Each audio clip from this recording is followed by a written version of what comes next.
Cybercrime is one of those areas that interests people straight away because of the title.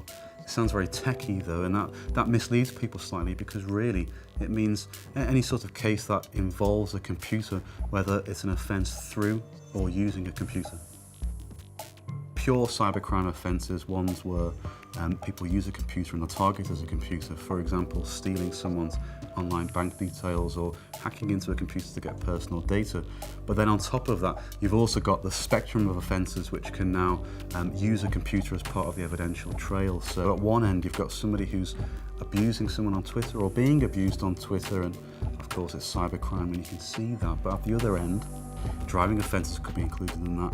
Assault cases, organised crime, all rely to some extent these days on computer evidence.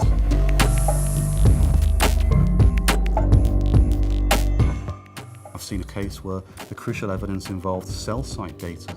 And cell site data involves where a mobile phone communicates with a mast nearby after the event. You can use that data to work out where the phone was when it made that call.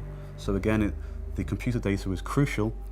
It's not a cyber crime in the sense that involves hackers, but that evidence meant that person was convicted and got life imprisonment.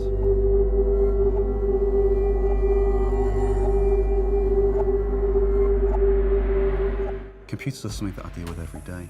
So it means I'm particularly familiar with it, and as soon as I look at a document, if it involves computer data, I very quickly know where I am with it and know where the weaknesses are, if they're there, or the strengths, depending on what the data is. But from my point of view, and I come from a science background, I find it interesting where things can't be changed after the event. Maths is a pure subject and one that I find particularly interesting because the answer's either there or it isn't. And computer data, for the same reason, is good from a clinical point of view. All you have to do is find the answer. If it's in there, it's in there.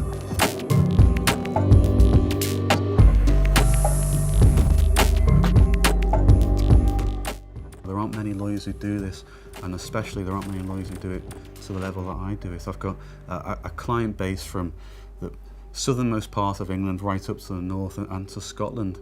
So I do have a national client base, and I'm one of the few solicitors in the country who can profess to being a pure cybercrime expert.